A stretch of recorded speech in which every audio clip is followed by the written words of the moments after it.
Alright, so you want to buy a handheld console and you don't know which one to buy. I am here to help you make a decision. At least I hope I am.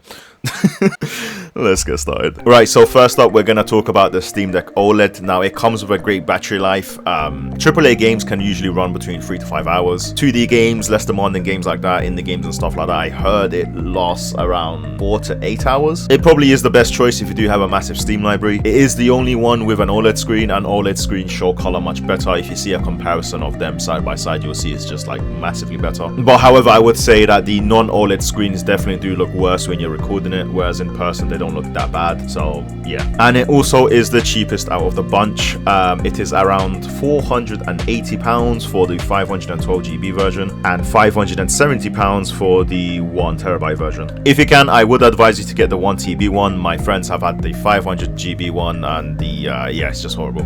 Once you download all the things that you need to download, you're only left with a bit, and you can only download a few games. So definitely, if you can, do push yourself to get that 1TB one. Now, the cons about this device: it isn't the most powerful out of the bunch. The other two devices are definitely much more powerful than it. So running those high-end AAA games, you're gonna have a much better time on the other devices in terms of FPS and screen quality. With this one, you might have to downgrade it a bit. So there's that. Second of all, it isn't a Windows device. Now, although this might not be a con for you, if you have a lot of games on your Steam library, this probably isn't gonna be a con for you. So ignore this. But if you don't, then cracking games on this will be much harder. It is only a portable gaming device, and with the others, you can kind of like use it as like a tablet and watch videos and do other stuff with it too. But it's like you have a better experience on the other ones. With this one, it's mainly just on the go, switch it on, immediately start playing. And that's another pro that I would say about this device too, that I kind of forgot to put in, but I'll say it anyway, is with this device you can instantly just switch it on, and within a couple seconds you're already in your game. You can switch games quicker as well. With the other ones, because it is a Windows device, you kind of have to close it, you might have to update a few things, it might take you a few time. But honestly, with my experience with my Lenovo Legion Go, I got a pop-up, I said remind me later, then I was in. Like, it didn't take long either. Like, it's not really an issue for me, but I don't know, maybe if you're a crack addict and you keep twitching to play games and you need to play a game immediately, then maybe this will be the best option for you. I don't know. But yeah, so just to make it a bit easier for you, you'll be getting a device with an OLED screen with amazing battery life for a cheap price. Cheap as in compared to the others. You still will, like I said, still have to sell a kidney. With the cost of living crisis that's going on nowadays, it's still kind of expensive, but compared to the others, it's cheap. And you might struggle with demanding games. You might be able to get through this if you just reduce the quality, but then again, why are you spending your money in the first place? You might want to just spend a bit extra and get you get the point. That's a decision for you to make. What made me decide on not getting the Steam Deck OLED was that I didn't have a big enough Steam library to justify the purchase. I would have then still had to spend money on games, whereas with the others I can easily just crack the games for free. I know you can do something on the Steam Deck where you can like emulate a Windows emulator or download Windows onto it, but it's just too hard and long for me to fuss about, and I just wasn't interested. Speaking about hard and long and big things, next up is the Lenovo Legion Go. Now, us Lenovo Legion Go users love it big. Yes, size does matter, and especially for this one, especially for this topic, it is the reason why we choose this device. For its size, it is not a negative. For some, the size is a negative, so do keep that in mind if size is like a negative for you. Now let's talk about the Lenovo Legion Go. It comes with a big screen with an amazing screen resolution, probably the most immersive experience you can get on a handheld. It also comes in with a built-in kickstand, detachable controllers that let you rest your hands and turn it into a tablet as well. So let's just talk about that again. It comes in with a built-in kickstand, meaning you can place it down on your table or on your desk, detach the controllers and continue playing. So immediately the size and the weight of this whole thing goes out of the window. You can continue playing. People that complain about the size and screen, if it's so much of a problem for you, you can literally detach it and play like that. But that is just another key amazing thing that made me decide on getting this device. Now, the other thing that it comes with as well is a touchpad and a vertical mouse. I'm not sure if I told you that the Steam Deck OLED comes with a touchpad too, but yeah, it does come with a touchpad too. But this comes with a touchpad and a vertical mouse. Also, it's called it is called a FPS mode or something. So if you just search Lenovo Legion Go FPS mode, you'll see it on YouTube. You'll see what it looks like. Or might be, if I'm not lazy, I'm probably showing you on the screen anyway what it looks like. I gotta go put the fries in the bag, honestly. I don't even have time to record videos these days. Jesus Christ.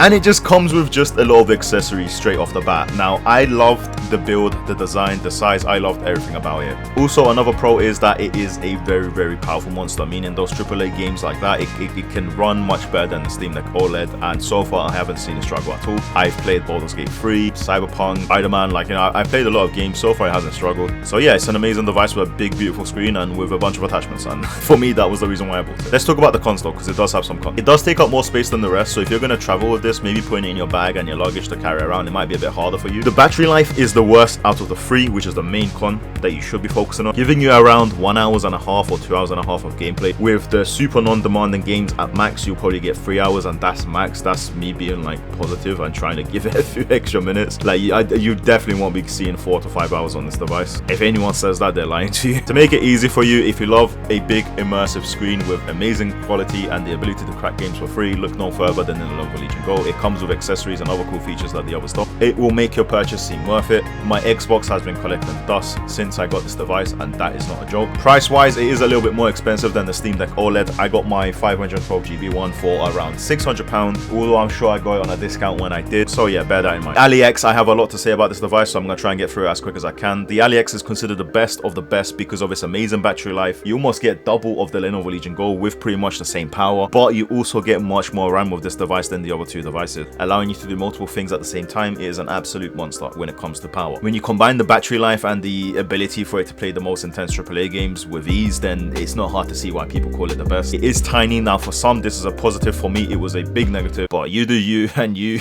I'm a size queen, okay? Don't judge. You know, with all these jokes aside, that was the gayest I've ever felt in a long time. Like calling myself a queen.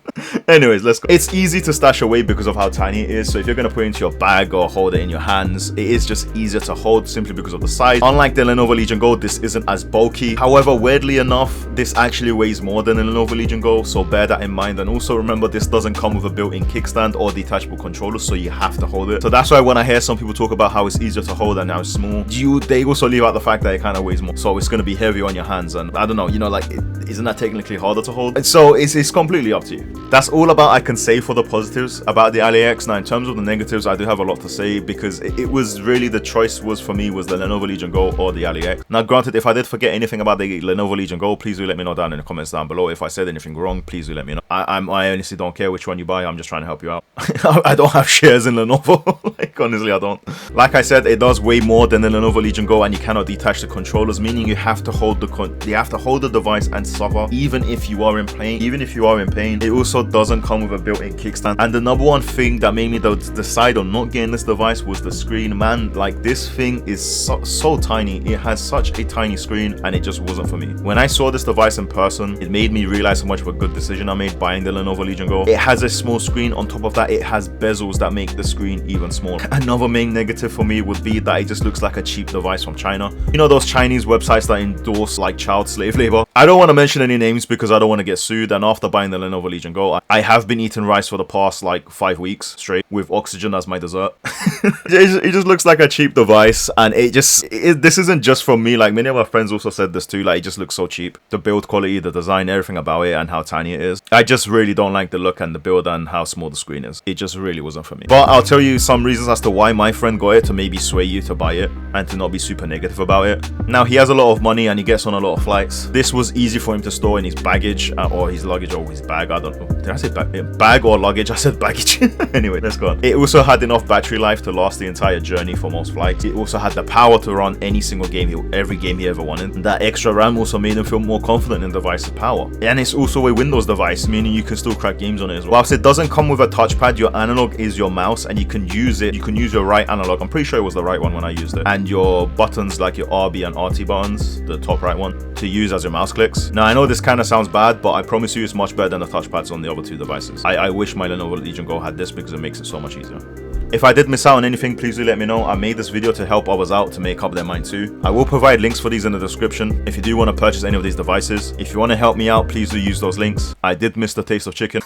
Don't forget to show love and support to the channel too. It is always greatly appreciated. If I did speak fast, I do apologize. I don't want to waste your time. I want my viewers to come here, watch the video and go on. I don't want to blab on. I don't want to waste their time. So that's why I kind of try to get through this as fast as I can. If you do have any other questions though, please do let me know. I am such a tiny YouTuber to the point where I don't even consider myself a YouTuber, meaning I will see your comment and I will reply. Until next time guys, I'll see you guys later. Take care.